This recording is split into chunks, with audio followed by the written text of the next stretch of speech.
Hello and welcome to another episode in the Ionic Viper series called nanoCHATs, where we practice one of our critically reflective teaching practices, which is to share our stories and experiences with our peers. I'm Shirley Lynn from the U.S. Naval Academy, and I'll go ahead and let our three Viper Fellows who've joined us today introduce themselves. Hi, everyone. I'm Kim Woznack. I'm a professor at California University of Pennsylvania, which is south of Pittsburgh in the Pennsylvania area. It's a public institution. Hi there. I'm Martin McPhail from the University of West Georgia, just west of Atlanta here. So happy to meet you today. Hi, I'm Laurel Habgood. I'm a professor of chemistry at Rollins College, and we're outside of Orlando, Florida. So thanks to everyone for participating in this chat. Our topic today is we're going to be discussing ways in which we mentor students in the classroom. I know many of us mentor students in the laboratory as research students where we have those nice one-on-one or one-on-two interactions. But here we're going to be talking about these environments where we have many students perhaps, and we're trying to give a mentoring experience to them. So who'd like to go first? I'm happy to jump in. So what I want to focus on talking about here was my general chemistry class, which is mostly comprised of freshmen. And at the University of West Georgia, a lot of those freshmen form a very diverse group of students. And a lot of them are first generation students. So they haven't gotten a lot of that mentorship or that college experience I'm seeing them maybe in their first or second semester. So one of the things I try to do on the first day of class is just give a survey, and I ask a few questions, right? I ask, what are some adjectives you associate with chemistry? Usually it's things like difficult, but interesting. And then I'll ask them, what do you want aside from a passing grade from this class? And then what are their biggest concerns and what do they think might be their biggest challenges in succeeding or doing what they want in the class? And so partly I do that because we have to do roster verification. All right, so I get a stack of all of these responses. I flip through them, see what the common themes are. And usually there's a few common ones every semester. Things like the math hesitancy, things like worried about the exams or just worried about falling behind or stressed out in general. And I'll do a couple of things for them. I do clickers in my class, so I award anyone bonus clicker points if they come to my office hours and just introduce themselves. And I use that as a nice trick to, if they come in, I'll pull out their sheets and say, oh, you're worried about this. So let's talk about that and hopefully try to get them connected with a resource on campus if they need it. I would also take this stuff and then use it often in another lecture, especially if it's coming up around exam time. Say, all right, we were worried about this theme. Let's talk about this because we got an exam in a couple of weeks. Or if there are some common things like a lot of people worried about falling behind in scheduling, we'll talk about how to set up a schedule and I'll just give them a mock schedule in class. The last thing I'll do is we have often peer-led team learning workshops for these classes that they're required to attend. So in those leaders meetings with those students, I'll say, hey, I've been seeing a lot of people worried about this, about the exams or about the math. And can you start off your next session just giving some tips of what you found useful when you were taking the class? I'm going to ask a follow-up question if I could, Martin. Oh, thank you, Kimberly. What kind of technology do you use to actually collect all the survey data? Do you actually use the clickers or yeah, so in the first day of class, I just use hard copies, pencil and paper, because, and this is something that I've run into specifically for a lot of students where money during the first 2 weeks of classes is a major issue.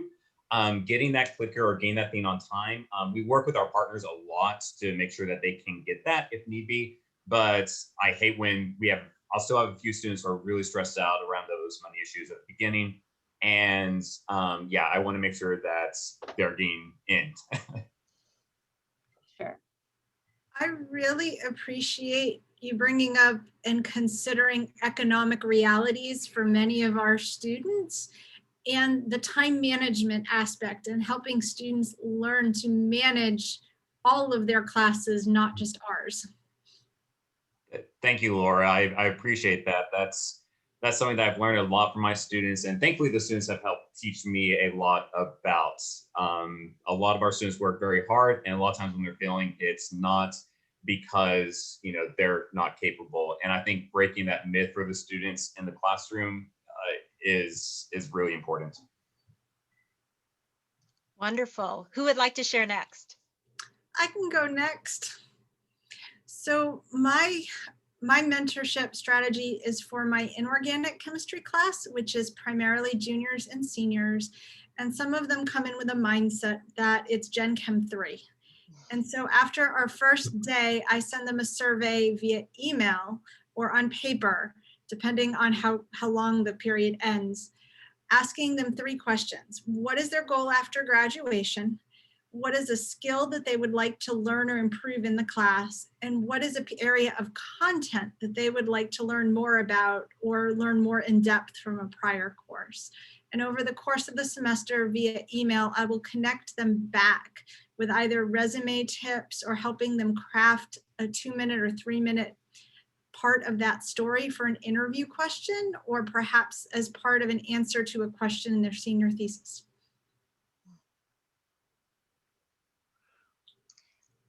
Oh, go ahead. Any questions or comments for Laurel? I can ask a question here. Laura, so I really like that this is especially very focused on the practical work experience that they might be looking forward to in the future. Does your school have a good connection with any alumni, or potentially that these students could also be connected with through a program like this or through those questions? So one of the things our department is developing is our own LinkedIn group for chemistry majors and alums. So when they declare their major, I work with all our majors to create their first LinkedIn account if they don't have them, and make a big deal about them joining the group so they can connect with either recent or older alums, because our alumni affairs office sometimes is hard to navigate for the undergrads. So this gives them a more direct, and I can facilitate, or any faculty member can facilitate, an introduction of one student to the other through LinkedIn. I love that idea. Thank you so much. I was curious about you mentioning asking them what they would like to learn more about. And I think that's a great way to make the learning personal. Like, what are they interested in? And I'm just curious, what do your students say when you ask what would they like to learn more about? 2 areas that are more frequent are environmental aspects, and most of them have taken biochemistry, and they want to know a little bit more about the metals in the body. Well, I'll make a little plug here for all those great bioinorganic learning objects on Viper for those who are looking for more resources on that.